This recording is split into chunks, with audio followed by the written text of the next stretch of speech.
The breeze at dawn has secrets to tell you. Don't go back to sleep. You must ask for what you really want. Don't go back to sleep. People are going back and forth across the doorsill where the two worlds touch. The door is round and open. Don't go back to sleep. Please join us in our opening hymn, which is number 63 in the gray hymnal. Please rise as you are willing and able, and please wear your masks. Thank you. It's called Spring Has Now Unwrapped the Flowers.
Good morning.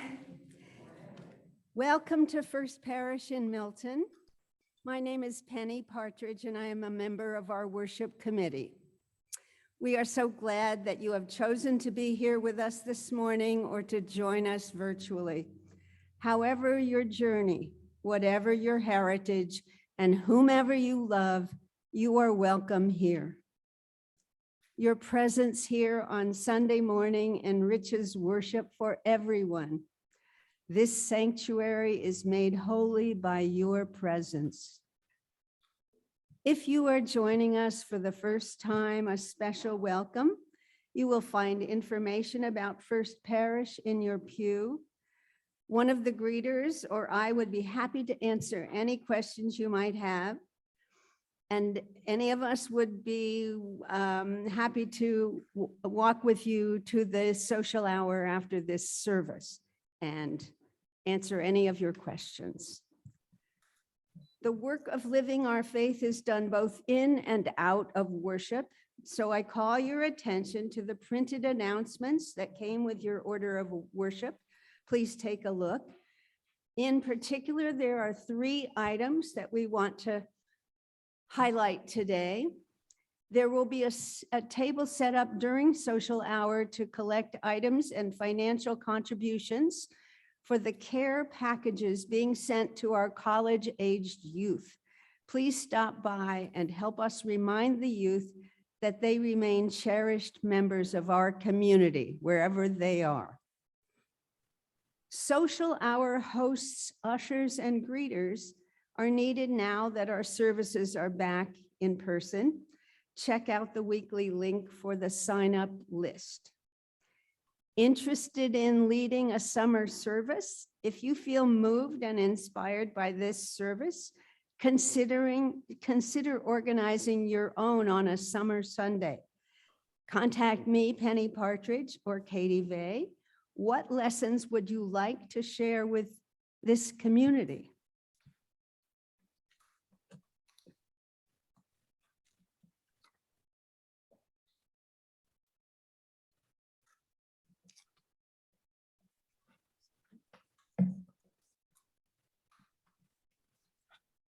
Sorry, slight pause.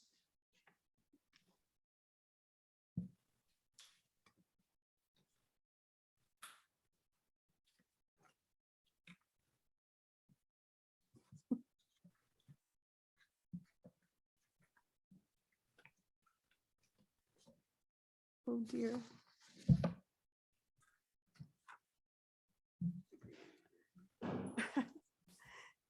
Thank you. Now let's take a few minutes to greet one another and extend a warm welcome to old friends and new.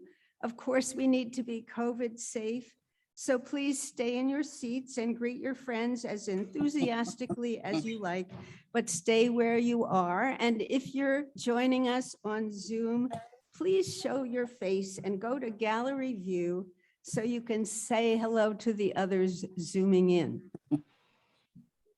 Hello, everyone. Hi, Morning, Chris, everybody. Carl. Morning, everyone. Oh, good Good morning. morning. Cheryl, Cheryl, you're Good here. I morning. see you here. Hi. Good morning. Hello. Good people. Hi, Deb. Jim May is not muted, so you may want to mute Hi, Deb. or Hi. Debbie. Morning. a lot of people on this camera this morning. Nice. Yes. Let's do a call afterwards. Let's do a Zoom call. Sounds like a plan. Thanks, Carl. All right. Thank I'm you. in for it. See everyone. Bye.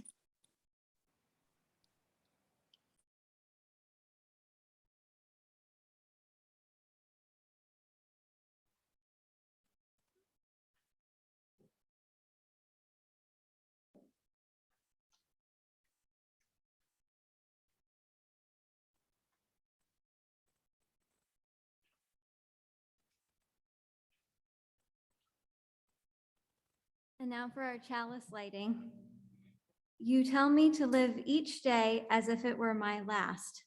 But why the last, I ask? Why not live each day as if it were the first? All raw astonishment, Eve rubbing her eyes awake that first morning.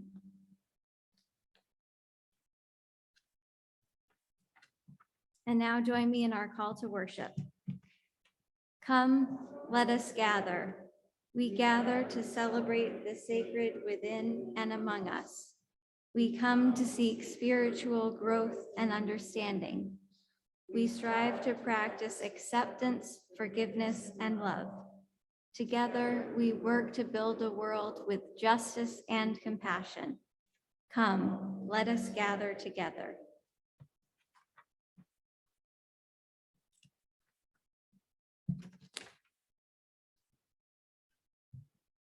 And now, when you were coming into the church, hopefully you grabbed one of these seed bags. So this is going to be our project for the week. Germinating seeds in a bag is a fun way to be able to see how seeds grow. and how they transform into plants. So if you didn't get one of these, feel free to grab one on your way out. And if you're joining us on Zoom, you can come to the church office to pick one up during this week if you want. So all we need to do is when you get home, you have to soak your bean seeds in water overnight. This will get them ready to wake up and kind of get them ready to germinate. So you'll get faster results if you pre-soak the beans, but if you forget, that's fine too. They'll still sprout for you. So after you've soaked them in water overnight, then you'll drain the seeds before putting them back into your plastic bag. And you want to get this little piece of paper towel wet and make sure it's damp. Put it back in the bag along with your seeds. So you want to make sure that your seeds are on the side so that you'll be able to see them, all of them on the same side with your paper towel. And then what you're going to do is seal the bag tightly and hang it in a window using tape. So you want to choose a window that gets plenty of sun and make sure that your beans are not blocked by your paper towel, so you'll be able to see them as they grow. And then once you've got them taped to the window, you just want to leave it for a few days, and you'll be able to observe as the seeds start to pop open and sprout. So within 3 days to 1 week, you'll have fully sprouted seeds. And after a few more days, hopefully you'll even get to see some little leaves coming out. So at that point, your seeds will be ready to be moved to soil. So if you have a small planter or a little window box, you can plant your seeds and just make sure that the sprouts are outside of the soil while the seed is deep in the soil. So this is a way for us to learn and see all of the process that would normally be hidden underground during this time. And these are bush bean seeds. So when you plant them, you can put them in the soil about 1 inch apart. And hopefully we'll get at least one bean out of this project. I hope that you guys enjoy this fun little activity. I think it's something I might have done in preschool. And so if you have kids in your family, just make sure that each of them get one of these to take home.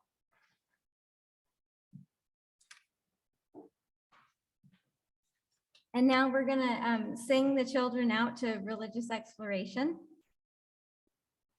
We'll sing Go Now in Peace.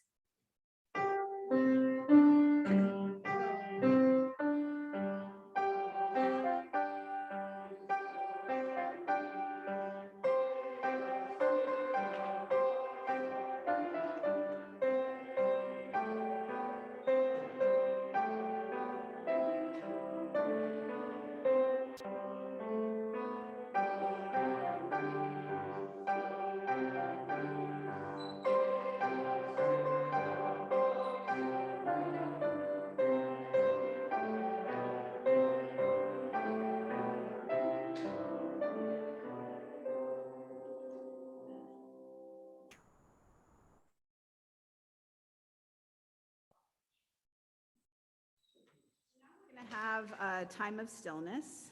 And I did this time of stillness earlier in the summer if anyone came to my other previous service, but thought it might be a nice time to do it again. So we're going to practice the word Om together. The word Om is defined by Hindu scripture as being the primordial sound of creation. It's the original vibration of the universe. Those who do yoga often begin and end practice with the chanting of Om, just as we might say Amen to evoke the energy of the divine at the end of a prayer. The sacred syllable is originally and more accurately spelled as A-U-M. The 3 letters of A-U-M represent the different conditions of consciousness: the waking state, the dreaming state, and the deep sleep state. So the first syllable is pronounced ah, like A-W-E, ah. Is this making a weird sound? No, okay, so make sure. The sound starts at the back of your throat and you stretch it out. You start to feel your chest vibrating. So let's try that together. We're gonna take a deep breath in and ah.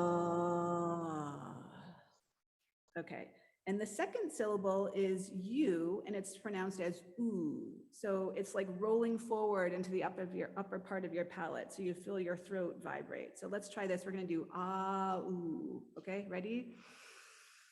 Ah, ooh. And the third syllable is M, and it's pronounced as a prolonged mm. So you start to feel like the top of your mouth vibrating a little bit. So let's try it once. Take a deep breath in. Ah, ooh, mm. The last syllable is the deep silence of the infinite. So now we're going to try chanting 3 ohms, and at the last ohm, we're just going to merge into silence for a few moments, okay?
This poem, Tankas for What Comes Together, is by Tomiko Bayer from her book Last Days, published in 2021. At dawn, the great blue heron curves the river, preens, stills as we approach. In the narrative of our walk, what comes together is a feeling. We are the people, the dogs, the birds. We emerge from sleep singular, then find each other. And that is the best way of waking.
Our next reading.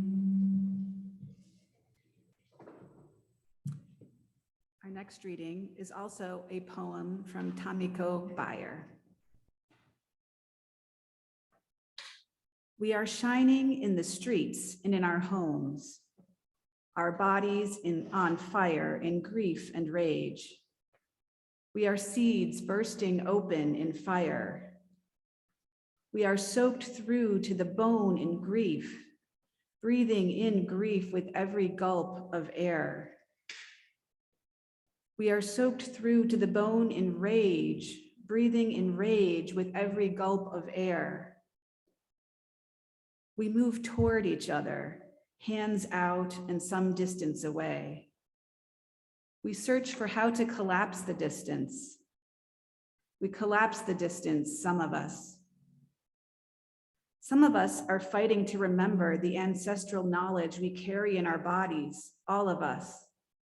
The knowledge of how deeply we are connected to every creature, all of us. Some of us don't need to learn this anew. Some of us learned this from our grandmothers and ancestors who held onto wisdom when white people tried to rip it out, and still they kept this knowledge like breathing. Some of us breathe this connection in every breath and with every step. We are returning to the ocean and the forests, our bodies like waves, our bodies like seedlings. We are like mushrooms connected underground, like birds murmurating, all of us, because we are breathing, all of us. We are breathing and our blood is running through our bodies, all of us. Our breath travels out of our body, and what was in us reaches someone else's body. We have little control over this. We are all breathing and sharing our breath. We have become so aware of this. And maybe this is the beginning of something. Maybe this is the beginning of learning how to love beyond the boundaries of ourselves. Maybe this is the beginning of learning how to love beyond the boundaries of our communities. Some of us know this already and are waiting for the rest of us to catch up. Some of us are eager to learn how to love this way. Some of us are terrified to love this way, how vulnerable it is, and so are violently resisting it. Some of us feel exhausted just thinking about it. Some of us are not thinking about it at all. We are all of us doing all of this. We are all of us breathing, shining in the streets and in our homes, breathing and shining.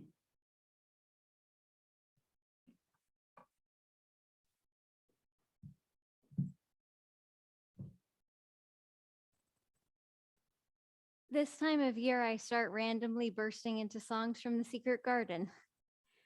When I was in 7th grade, I performed in the show at Riverside Theater, and now the lyrics are permanently stored in my brain.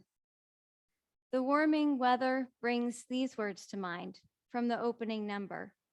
Clusters of crocus, purple and gold, blankets of pansies up from the cold. What has been dormant all winter is bursting forth into abundant new life.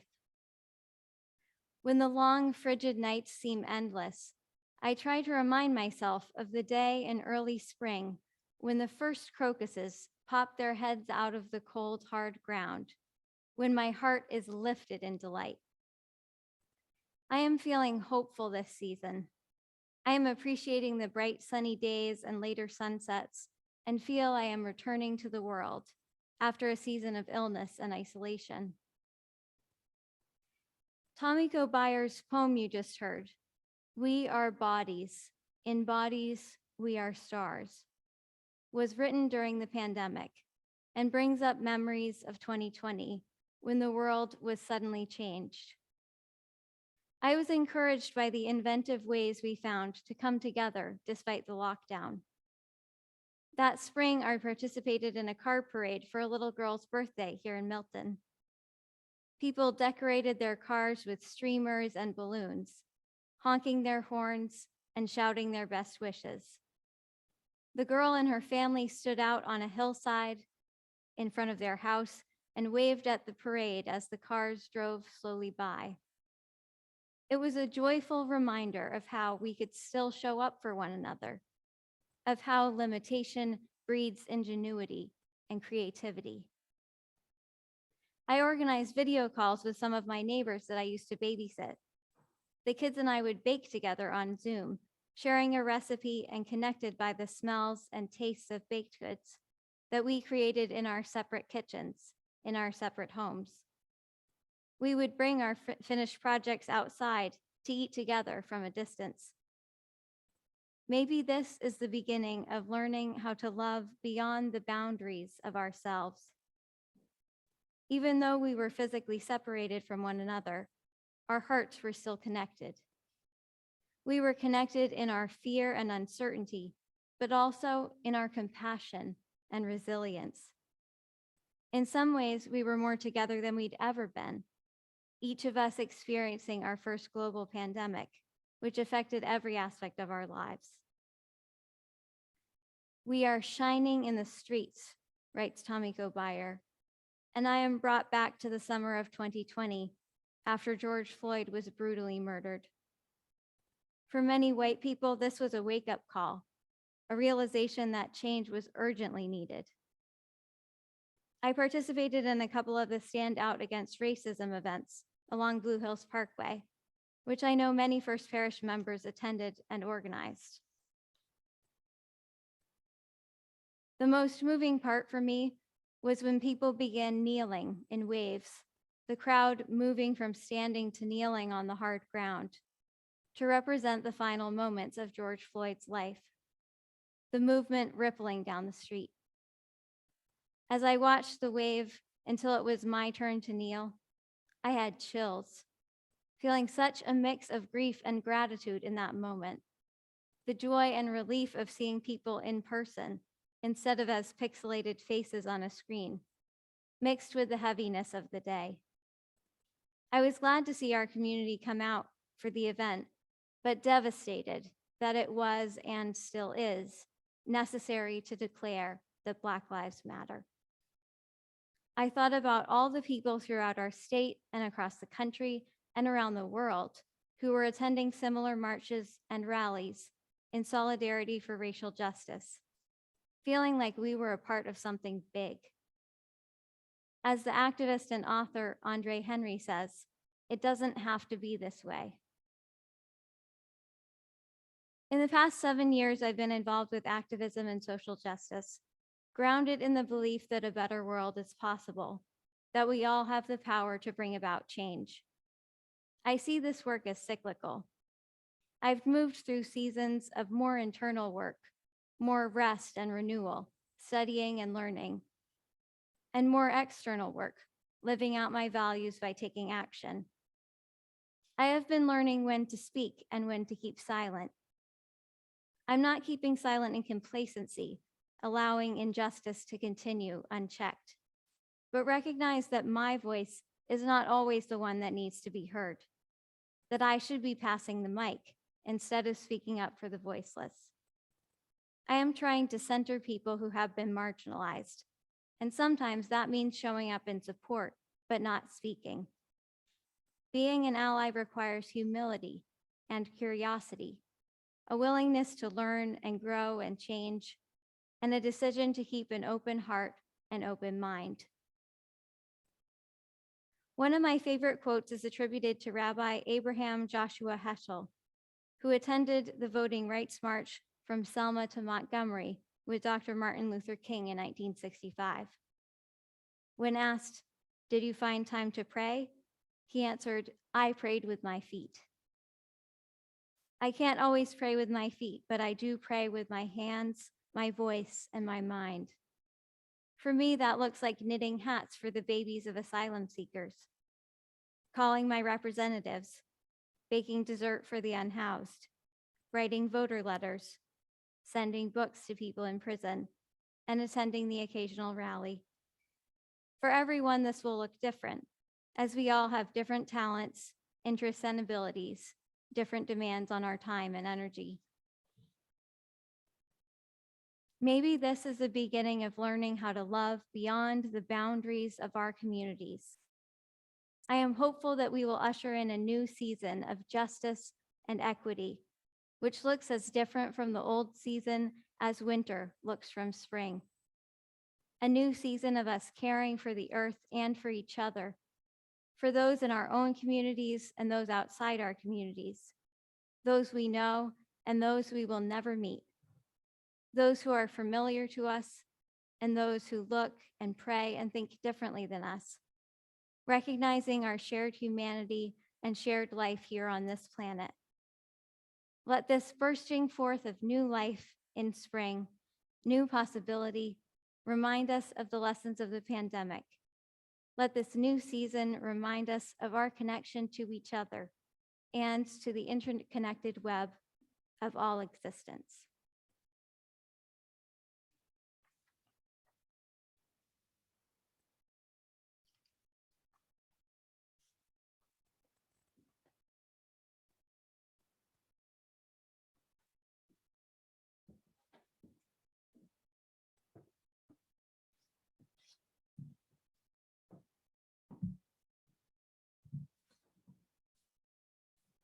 I just want to say out loud that the theme of today's service is awakening to connection.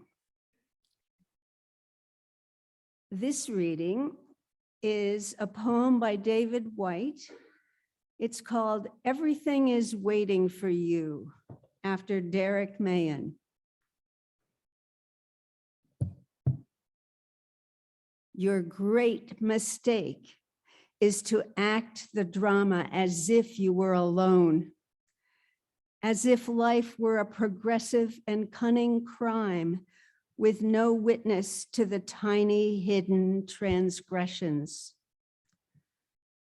To feel abandoned is to deny the intimacy of your surroundings. Surely even you at times have felt the grand array, the swelling presence, and the chorus crowding out your solo voice. You must note the way the soap dish enables you, or the window latch grants you freedom. Alertness is the hidden discipline of familiarity. The stairs are your mentor of things to come. The doors have always been there to frighten you and invite you. And the tiny speaker in the phone is your dream ladder to divinity. Put down the weight of your aloneness and ease into the conversation. The kettle is singing even as it pours you a drink. The cooking pots have left their arrogant aloofness and seen the good in you at last. All the creatures of the world are unutterably themselves. Everything is waiting for you.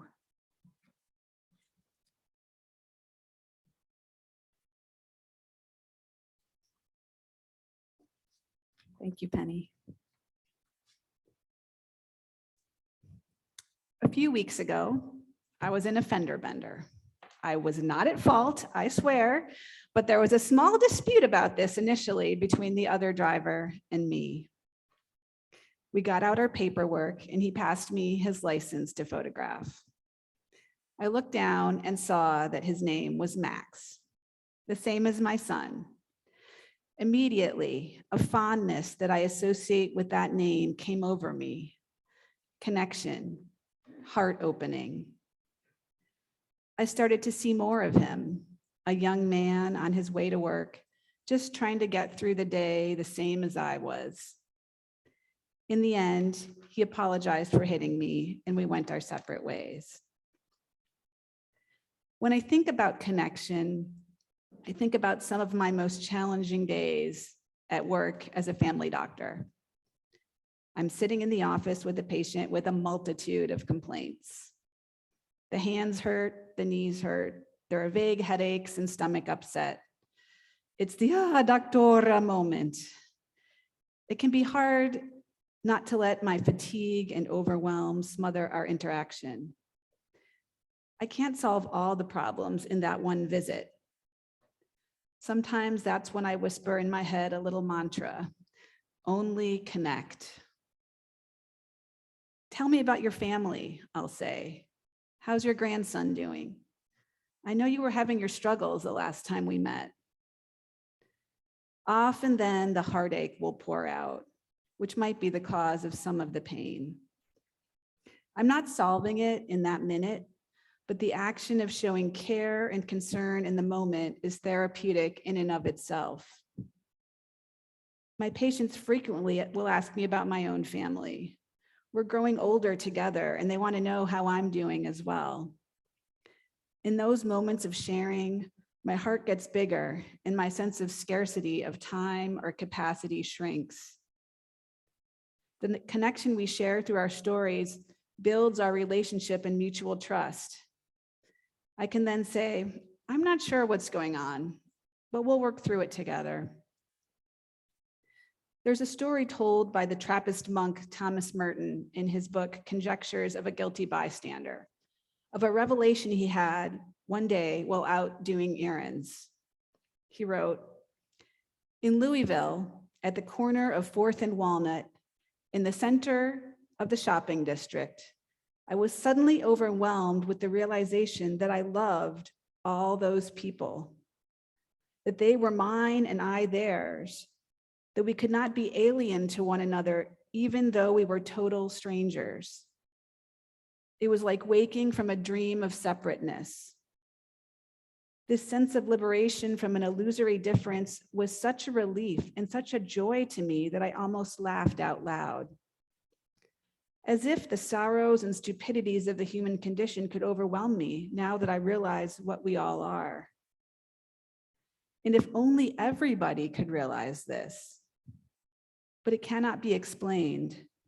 There's no way of telling people that they are all walking around shining like the sun. It's funny, but when I read that passage, it reminded me of one of our former minister, Parish Pars's sermons that may have referenced this, and it always stuck with me. She challenged us to imagine being in a crowded subway car at rush hour. What would it be like if you looked around at all the people, strangers, and said, these are my people, and I love them? Try doing that the next time you're on the train. It really does change your view of everyone. Try thinking about that in the context of our own community, looking around the sanctuary and feeling love for every individual, whether you know them well or not. Try doing it in the middle of a contentious moment in a First Parish committee meeting. These are my people, and I love them. When we recognize our connection, we soften, and our capacity for empathy and kindness grows. Even as we ease out of the pandemic, I feel the pull to return to my cave. After all, as an introvert, I draw energy from being alone, and there's a certain sense of safety I feel in my own little space. And there is a time and a place for solitude. There's a sort of potential energy being built up. But the energy created from being out in the world, connecting to other people and other beings, is what will propel us into a sense of a shared future. Your great mistake is to act the drama as if you were alone, writes David White. Put down the weight of your aloneness and ease into the conversation. Everything is waiting for you. Please rise as you're willing and able and join us in our next hymn, number 396 in the gray hymnal. So this is actually written as a round. We're going to sing it through 3 times. And if you're handy dandy in the singing and you want to join in as a round, please do.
we gather before you in prayer, lifting to you the joys and concerns, the hopes and dreams of our lives.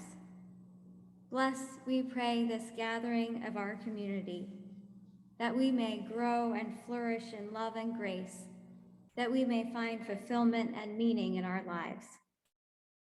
Hear our prayers for those who are struggling, those who are in pain, those who are ill, and those who grieve. And our prayers for those experiencing joy and new life in this season. May we be blessed, uplifted, and held in community. Hear our prayers, those spoken and those held in the silence of our hearts. Amen.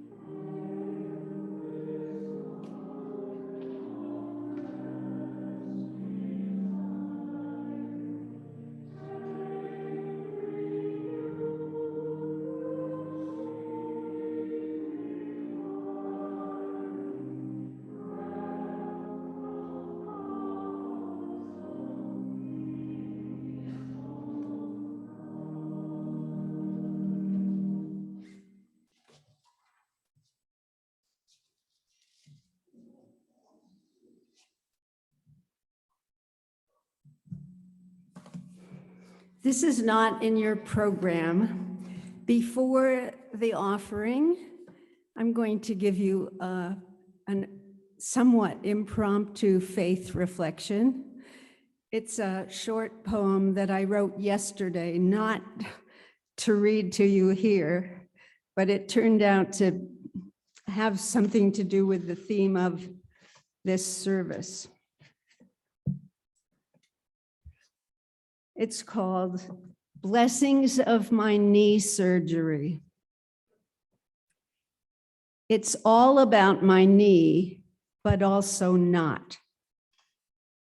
It's a woman who will drive me in the dark, but give her husband credit for coffee he got up to make her. It's an old friend who patiently unsnarls the back of my hair. A never-before duet, autumn leaves on my friend's trombone and my partner's mandolin. All the flowers in dirt or in water people came with in hand or sent from far away.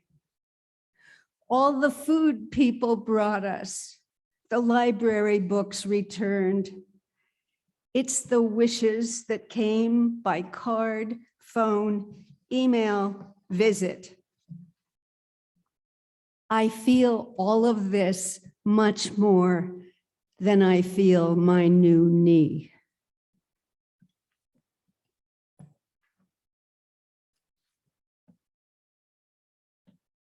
Today's offering will go to the service and ministry of First Parish. How to give? Simply text, as you know, 617-539-7576 with the amount you'd like to give. Do not add words, simply put the amount. You'll get an automatic text back asking you to do a one-time setup, et cetera, et cetera. After the one-time setup, you can simply text the number with an amount to give, and it'll be automatically debited from the account of your choosing. This is contained and safe. It goes directly to a designated First Parish account.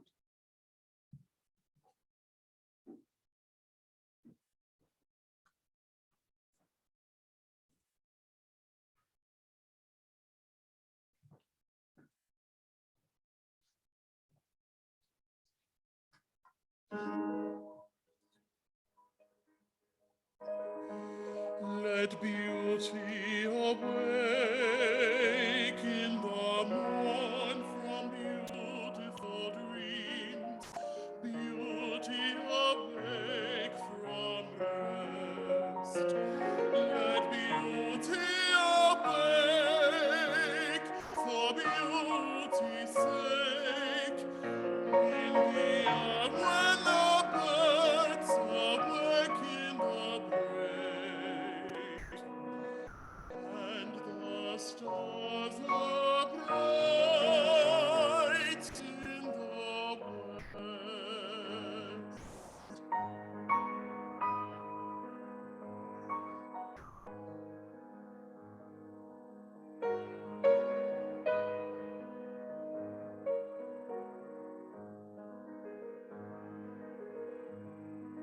let beauty awake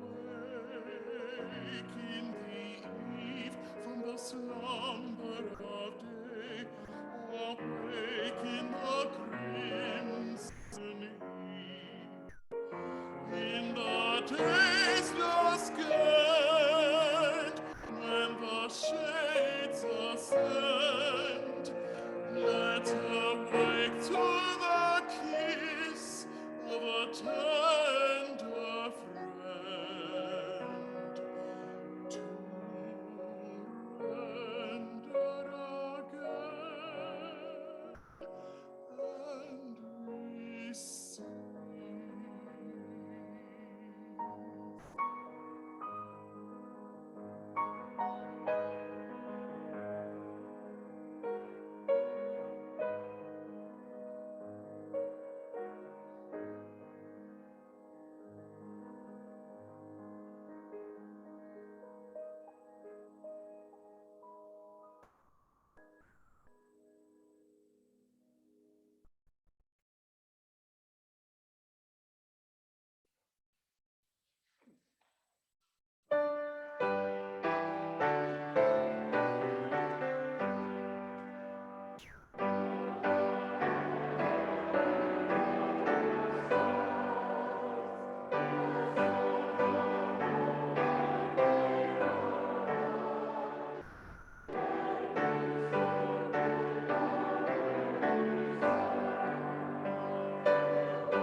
May these gifts be transformed into strength for this faith community, into comfort, food, and shelter for those in need, and may we be transformed by generosity.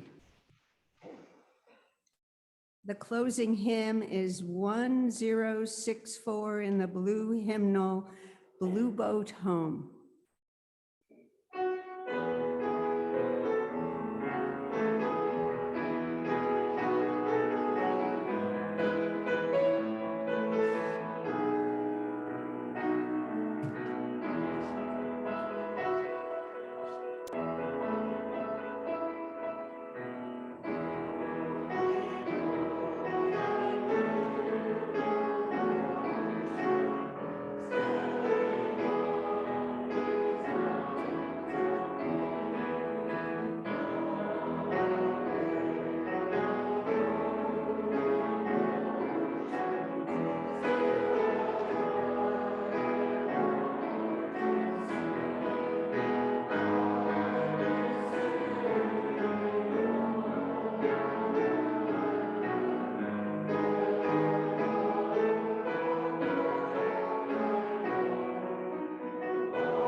being here with us today, for connecting with us, and may we all seek connection in the week that comes.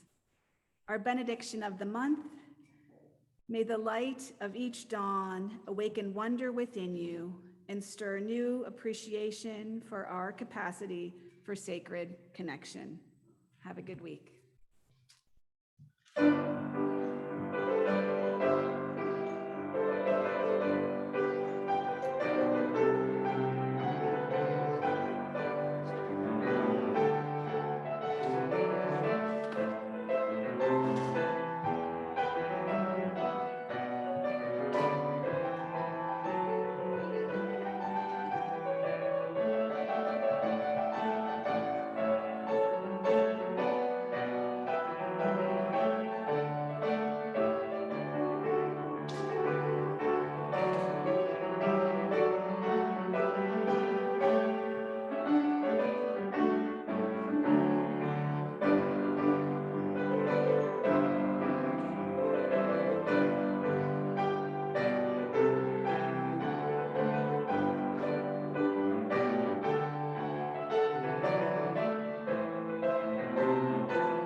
Hey, gang.